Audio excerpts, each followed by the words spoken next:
संविधान की अनुसूची आज हम आपको लोग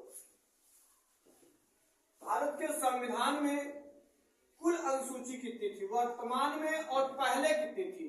तो पहले ये जानेंगे मूल संविधान में पहले भाग कितने थे 22 भाग कितने थे 22। अनुसूची जो थी आपके 8 थी। अनुच्छेद की बात करेगा, अनुच्छेद आपका अनुच्छेद 395 था। लेकिन वर्तमान की बात कर रहा है तो वर्तमान में अनुसूची की संख्या पहले 8 थी लेकिन वर्तमान में कितनी हो गई 12। तो वर्तमान में 12 अनुसूची की संख्या हुई। तो कैसे हुई? यह संविधान संशोधन के द्वारा हुआ और यह संविधान संशोधन संविधान के मूल संविधान में अनुच्छेद 368 में उल्लेख किया गया है। अब देखिए हम बात कर रहे हैं अनुसूची की। तो वर्तमान में इसमें अनुसूची की संख्या कितनी है प्यारे बच्चों 12 है। कुल संख्या पूछा जाएगा तो कितना बताएंगे 12। अब देखिए पहली अनुसूची क्या है भाई? पहली अनुसूची में क्या कहा गया है? पहले संघ एवं राज्य की बात कर रहा है, राज्य क्षेत्र। देखिए इसमें कह रहा है कि भारत के पास कुल राज्य कितने हैं 28 और 8 आपके क्या है केंद्र शासित प्रदेश। इसके बारे में वर्णन किया गया है पहली अनुसूची में। और दूसरी अनुसूची की बात कर रहे हैं। अब हम चर्चाएं कर रहे हैं दूसरी अनुसूची की। तो प्यारे बच्चों पहली अनुसूची में 28 राज्य और 8 केंद्र शासित प्रदेश और दूसरी अनुसूची में क्या कर रहे हैं उच्च पदाधिकारियों का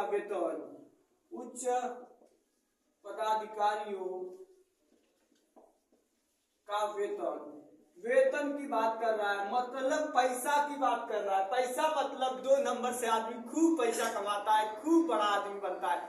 मतलब अगर आप 2 नंबर कोई भी है भाई तो 2 नंबरी कहते नहीं कि बाप 1 नंबरी बेटा 2 नंबरी, तो 2 नंबरी की बात कर रहा है भैया। वेतन की बात उच्च पदाधिकारियों का वेतन मतलब जैसे आपके राष्ट्रपति, ऐसे आपके उपराष्ट्रपति, भारत के महान्यायवादी जितने लोग हैं उनके वेतन की बात कर रहा है। यह दूसरी अनुसूची में चर्चाएं की गई है। अब देखिए अब तीसरी अनुसूची में क्या बात कही गई है? तीसरी अनुसूची में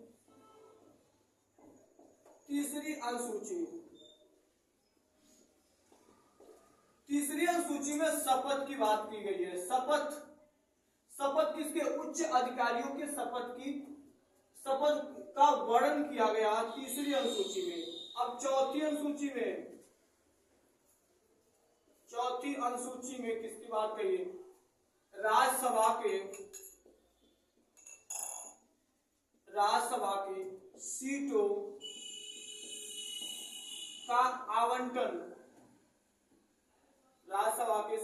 का आवंटन का उल्लेख किया गया है। ये चौथी हो गई। अब बात आ रही है पांचवी अनुसूची की। पांचवी अनुसूची में एससी और एसटी के प्रशासन की बात की गई है। प्रशासन क्षेत्र का उल्लेख किया गया है। अब आप जानिए एससी क्या है एसटी क्या है। एससी का मतलब क्या है भाई? अनुसूचित जाति। एसटी का मतलब क्या है? अनुसूचित जनजाति। तो देखिए जो एसटी लोग कैसे कहेंगे एसटी? ये गांव में रहते हैं और इनका खान पीन वेशभूषा थोड़ा सा गांव के लोगों की तरह होता है, थोड़ा सा हल्का भिन्न होता है। लेकिन एसटी लोगों का जो होता है अनुसूचित जनजाति जिसको कहा जाता था, ये थोड़ा जंगलों में रहते थे। जंगलों में जैसे ये गांव से दूर जाकर निवास करते थे। जैसे आप देखते होंगे गांव के बगल में जैसे कोई लोग अलग जाकर के अपना जंगलों में अपना मकान बना ले रहे थे। तो ये क्या है अनुसूचित जनजाति के श्रेणी में आते हैं। एससी और एसटी के प्रशासन की बात कर रहा है, एससी और एसटी की बात कर रहा है। तो पांचवी अनुसूची में अब देखिए पांचवी अनुसूची तक तो हम तो आपको बताएं। अब देखिए प्यारे बच्चों अब बात आ रही छठवीं अनुसूची। छठवीं अनुसूची में क्या कर रहा है भाई? छठवीं अनुसूची में एसटी के 4 राज्यों के प्रशासन क्षेत्र की बात कर रहा है। इसका मतलब कर रहा है कि एसटी के 4 राज्यों के प्रशासन क्षेत्र, मतलब स्पेशल रूप से एसटी अनुसूचित जनजाति के प्रशासन के क्षेत्र की बात कर। कितने राज्य? 4 राज्य की बात कर रहा है। 4 राज्य का मतलब एएम टीएम की बात कर रहा है। एएम और टीएम। एएम का मतलब हो गया असम, एम का मतलब हो गया मिजोरम और टी का मतलब हो गया त्रिपुरा और एम का हो गया मेघालय। ये 4 राज्य विशेष तौर से एसटी की 6ठी अनुसूची में व्याख्या किया गया है। अब चल रहा है 7वीं अनुसूची में। ये 6वीं अनुसूची हो गई। अब बात आ रही है 7वीं अनुसूची की। 7वीं अनुसूची, 7वीं अनुसूची में जो चर्चाएं की गई है भाई, देखिए 3 प्रकार की सूचियां बनाई गई। कितने प्रकार की? 3 प्रकार की सूचियां बनाई है। 3 प्रकार की सूचियों में देखिए भाई,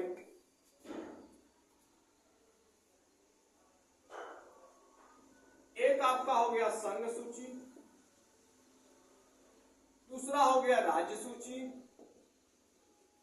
और तीसरा हो गया समवर्ती सूची। तीसरा क्या हो गया? समवर्ती सूची। अब देखिए संघ सूची का मतलब केंद्र के द्वारा जो बनाया जाता है। राज्य की सूची मतलब राज्य के द्वारा, और समवर्ती मतलब केंद्र और राज्य के दोनों में जो पाए जाते हैं, ये क्या है? समवर्ती सूची होते हैं। अब देखिए ये सूचियों की बात कर रहा है 7वीं अनुसूची में। अब बात कर रहे हैं, देखिए संघ सूची में जो बात है, संघ सूची और राज्य सूची और समवर्ती सूची, कितने प्रकार के? 3 प्रकार के सूची। ये सूचियों की जो बात कर रहा है 7वीं अनुसूची में कर रहा है। अब कर 8वीं अनुसूची में। 8वीं अनुसूची में जो कर रहा है भाषा का उल्लेख का बात कर रहा है। भाषा का उल्लेख की बात कर रहा है। भाषा का 8वीं अनुसूची, 8वीं अनुसूची में भाषा का उल्लेख, भाषा का उल्लेख। देखिए अब इसमें आप जानिए मूल संविधान में कुल भाषा की संख्या कितनी थी? 14 थी। और देखिए भाषा के आधार पर राज्यों का गठन किया गया था, और सबसे पहले भाषा के आधार पर जो गठन हुआ राज्य था आंध्र प्रदेश था। अब देखिए लेकिन वर्तमान में भाषा की संख्या कितनी है? 22। पहले कितनी थी? 14। अब कितनी हुई? 22। ये 22 हुई कैसे? देखिए संविधान संशोधन के द्वारा हुआ। और संविधान संशोधन किसे कहते हैं? किसी भी तत्व को जोड़ना या किसी भी तत्व को निकाल देना, वहां से हटा देना, उसी को क्या कहते हैं? संविधान संशोधन कहते हैं। अब देखिए पहले भाषा कितनी थी? 14। अब कितनी हो गई? 22। तो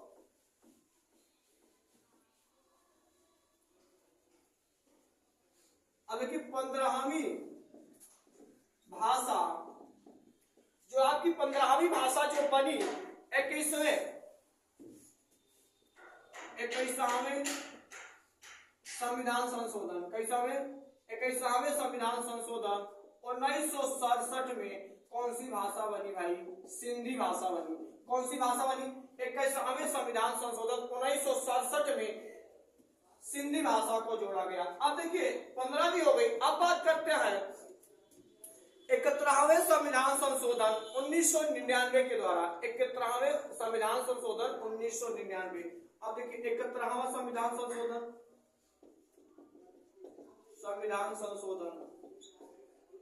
1999 के द्वारा, 1992। 71वें संविधान संशोधन 1992 में आया और 3 भाषा को जोड़ा गया। पहला आपका क्या? आप एक टिक याद कर लीजिए, नमक। कैसा? नमक। नमक के बिना भैया स्वाद अधूरा है। अगर आप बताइए कि जैसे कोई खाना वाना बन रहा है, आप गए, हमारा चाट खाने का मन कर रहा है, भाई चाट बना दीजिए, तो चाट बना दिया ससुराल भाई ले लीजिए, और आप खूब खूब बढ़िया से जा रहे हैं उस चाट वाले चाट लेकर के ऐसे खा रहे हैं, और जैसे आप खाए भाई नमक उसमें अगर चाट वाला न मिला हो तो आप बताइए कैसा स्वाद। अरे भाई इसको क्या कहेंगे, अगर ज्यादा कुछ बोलेगा ना आदमी, तू जा पर फरिया देंगे भैया देखो इसमें नमक डाले हो, बताओ नमक डाले हो, किसका पैसा ले रहे हो भाई। तो ये देखिए नमक की बात कर रहा है। नमक का मतलब नमक, नमक देखिए भाई, नमक का मतलब नेपाली, यम का मतलब मैथिली, और का मतलब कोंकणी। किसकी बात कर रहा है? नमक मतलब नेपाली, म का मतलब मैथिली, क का मतलब कोंकणी, तीन भाषाओं को मिलाया गया है। ओ सॉरी मैथिली नहीं बेटा, ये आपका होगा मणिपुरी। ये क्या होगा? मणिपुरी। पहला आपका नेपाली, दूसरा मणिपुरी, और तीसरा आपका क्या हो गया? कोंकणी भाषा को मिलाया गया है। अब चलते हैं 71वें संविधान संशोधन। तो आपका नमक हो गया। अब देखिए अगला अगला देखिए प्यारे बच्चों, आपका 92वां संविधान संशोधन जो होता है 2003 में होता है। ये होता है 2003 में, और 92वां संविधान संशोधन 2003 में इसमें 4 भाषाओं को जोड़ा गया। BDMS। BDMS का मतलब, बी का मतलब बोडो, डी का मतलब डोंगरी, अब देखिए यम का मतलब मैथिली, और यस का मतलब संथाली। ये 4 भाषाओं को जोड़ा गया। अब कितने भाषा हो गए पूरे? आपके 22 भाषा हो गए। पहले कितने थे? 14। 15वीं भाषा कौन सी आई? सिंधी। कौन सी आई? सिंधी भाई। 21 संविधान संशोधन द्वारा, 21वें संविधान संशोधन द्वारा हुआ। अब देखिए 15 हो गए भाई। अब 3 भाषा को और जोड़ा गया। किसके द्वारा? नमक। नमक कैसे जोड़ते हैं? नमक को आपने 71वें संविधान संशोधन द्वारा नमक का मतलब नेपाली, मणिपुरी और कोंकणी 3 भाषाओं को जोड़े तो 15 दिन कितने हो गए? 18 हो गए। अब 92वें संविधान संशोधन 2003 में बीडीएमएस भाई याद करिए, बीडीएमएस हो रहे हैं हम। हमारा नाम है बीडीएमएस, मतलब बी का मतलब बोडो, डी का मतलब डोंगरी, एम का मतलब मैथिली, एस का मतलब संथाली। 4 भाषा और जोड़ दिए। 18 4 कितने हो गए? 22 भाषाओं का प्रयोग अनुसूची अगर व्याख्या किया गया है तो किस में? 8वीं अनुसूची में किया गया है। अब बात आ रही 9वीं अनुसूची में। 9वीं अनुसूची, 9वीं अनुसूची में जो बात कर रहा है, देखिए 9वीं अनुसूची में जो बात कर रहा है, ऐसे देखिए 9वीं अनुसूची में जो कहा गया है प्यारे बच्चों, भूमि हस्तांतरण की बात कर रहा है। मतलब पहला संविधान संशोधन जो हुआ था, भूमि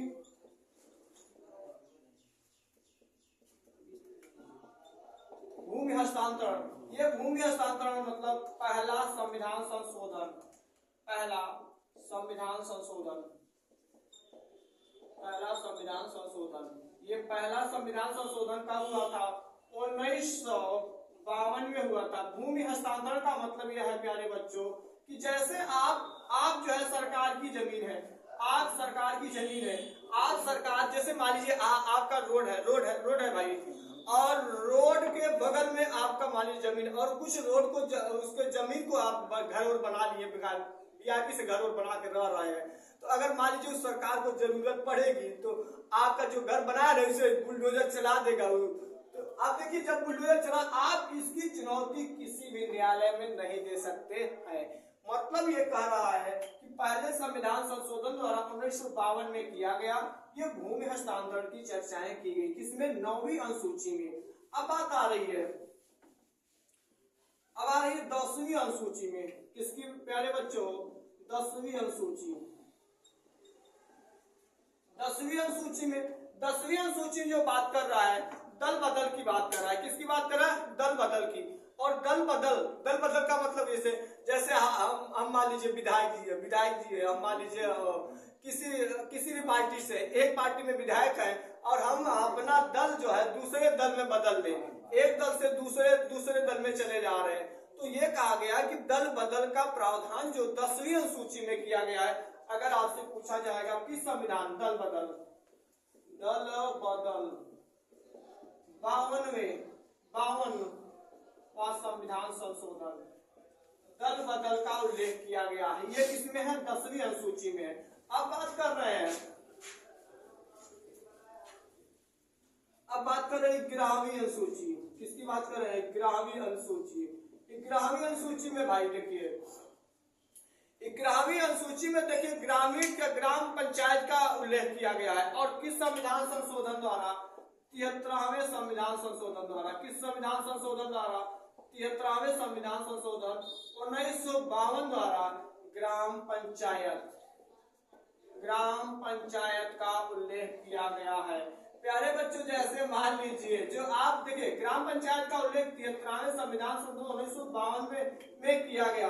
अब आपसे जैसे पूछ लेगा, पेपर वाला मजाक बना लेगा, ग्राम पंचायत का गठन किस अनुच्छेद में? अनुच्छेद जो है 40 में है। और ये अनुच्छेद किसके अंतर्गत आता है? राज्य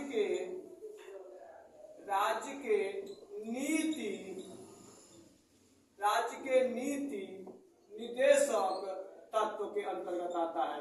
और ये राज्य के नीति निदेशक तत्व है।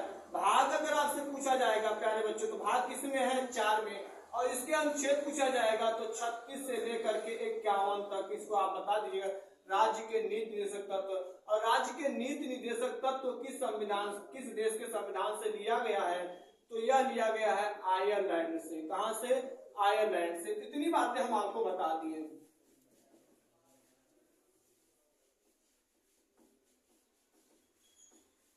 अब बात करते हैं 12वीं अनुसूची की। अब बात किसकी करते हैं? 12वीं अनुसूची की। 12वीं अनुसूची में क्या किया गया है? 74वें संविधान संशोधन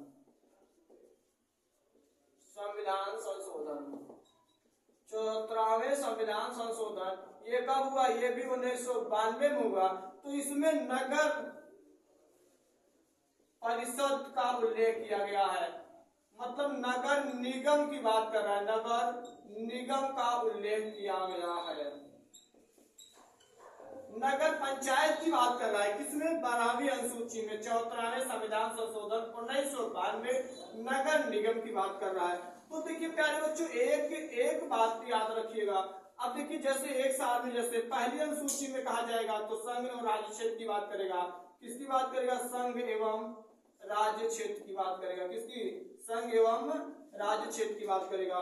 दूसरी अनुसूची में बात करेंगे तो वेतन की बात कर रहा है। किसकी बात कर रहा है? वेतन की बात कर रहा है। तीसरी अनुसूची में किसकी बात कर रहा है? शपथ की बात कर रहा है। चौथी अनुसूची में बात कर रहा है